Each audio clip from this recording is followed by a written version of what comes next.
this surface for performance tackle, so I actually prefer the JDM version of the Presso Air AGS.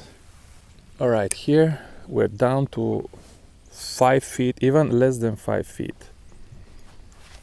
So let's switch to the 1 gram number 12. Man, it's so easy for me. You people with the bass boats, you think it's easy for you with all of your rods laying down on the floor, but look how much easier it is for me.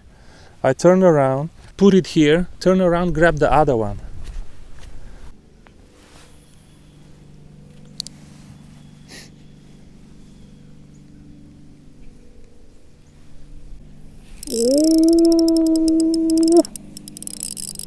Ooh. Another bijik. No crappie. Another female bijik.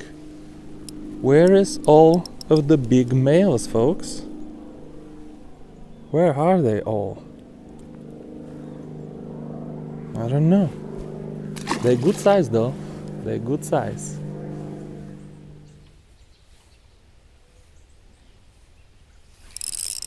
Youpali! Oh man. They fight good because of the water temps. Is this a male? Did we catch our first male? Judges? Yeah, I think so. Woo! Here we go. I think that's a male. There's one more.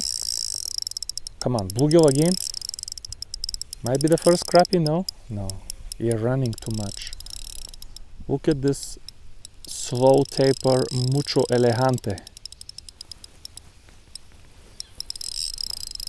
Eradicator, a legend. Maybe another male? We got into the males now, but they're smaller than the females.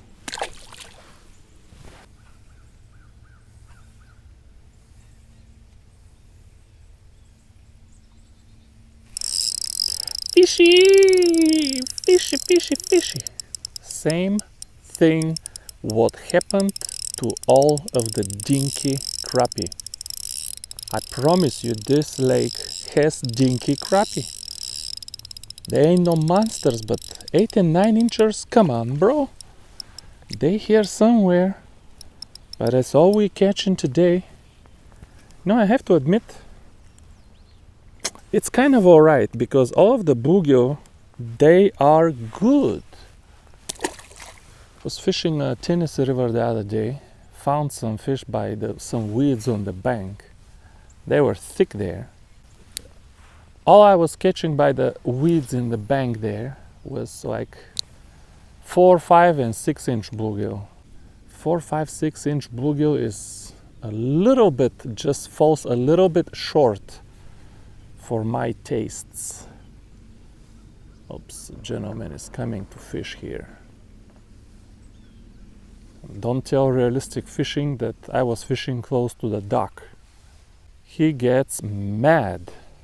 But yeah, let's move a little bit out of here. If for nothing else, even if I don't bother him, that's not exactly my ideal background. Oh, by the way, I talked to TWRA and they told me they did not stock blue catfish here. They told me they didn't even stock crappie here. He said people bring all kinds of shit here illegally and they dump it. And the blue catfish spawned all right this year. Let me tell you, they spawned all right. You saw how many I catch per video. I can go to that cove and catch 5 or 6 blue catfish again.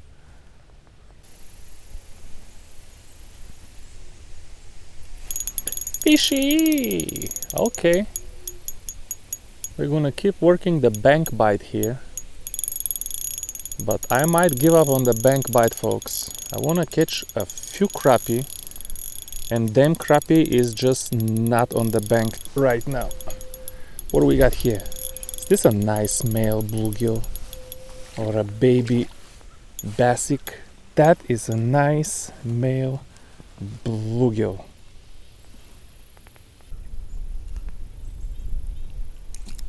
Oof, I am so good. Man, this bluegill put up a fight. I was inside secretly hoping for a 9-incher actually. Yeah, the 1.5 number 10 did make a difference in terms of distance against the wind. Woo! Mr. Baby Basic broke the surface over there. I was like, man, we caught 10 fish already, not one Mr. Baby Basic. Looks like a trout, long and skinny. Look at this thing. An old wily coyote, long and skinny, and he ate it deep. Bro, you gotta use some caution, bro. What are you thinking, hitting on plastics like this? You gotta use, oops, thank you for whoever made the purchase. This beautiful, God-blessed morning. I dropped the wrong thing. See, I'm telling I'm getting clumsy. I meant to drop the jig and keep this, but my hand dropped the tool instead of the jig. Old people, nothing good, folks, when you start to get old. I'm not even old yet. I don't think I am, but I am getting clumsy. Silly things just keep happening and I brush them off. Oh yeah, that's just an accident. That's just it happens. You shrug your shoulders and brush it off. Huh? Chapik, chapik, chapik, chapik. Yee-haw. Not one crappie. My goodness me. Not one crappie. Maybe this is crappie? No. I wouldn't be that lucky. There is the 1.5 number 10 in very shallow water though. Now that might be the first proper bluegill of the day. Looky here, judges. I want judges on this one. That is a proper bluegill, folks, and I caught him shallowest. That's the shallowest fish we caught today. Look at this. That is a proper bluegill. Anywhere you live. Unless you have a private pond with 2-pound bluegill, because you feed them with the feeder with the pellets every damn night.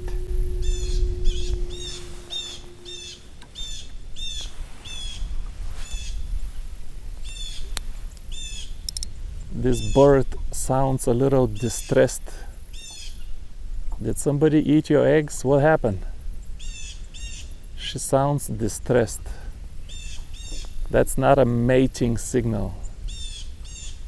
She doesn't sound happy. What happened? What happened, birdie? Tell us. That was a distress signal. Was not one of these happy mating signals. I fished the bird watcher. I'm just kidding. Bird watchers are something else, let me tell you. Everybody is crazy. Very few people are as crazy as bird watchers. Them bird watchers are very edgy. They call the police on you if you disturb a bird. Them people they need some happiness in their life. They're all angry. Why you people so angry? Enjoy life? They're competitive and jealous and angry. I don't know what's with them bird watchers. Not a bluegill, folks. Back-to-back males. This one looks small compared to the previous one, but it was still a good hit on my super ultralight 2.1 pound line. It was still a good hit and a good catch. Now if I was on the bank, which is hard here, but could I cast over there? I could, but that's not where I'm catching the fish. I'm catching the fish closer to me. And that's difficult to cast from the bank. And it's not that you cannot cast all the way here, but it becomes, just practically speaking, difficult to fish like that. Casting 50, 60 feet. But for what it's worth, keep in mind, if the leaves are not completely yellow, there might be fish that is within reach from you. You who fish from the bank, but you gotta cast deeper. Put the 1.5 number 8 or even the 2.0 number 8.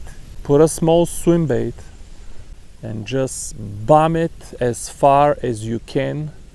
Not deep though, don't fish deep. They're not deep. They're still shallow, but not close to the bank. Bomb it and try to fish it close to the bottom. Close to, but not on the bottom. Bluegill is not, I don't know. Do bluegill eat off the bottom? Sure they do, actually, but that's a better one. Where is all the carapace?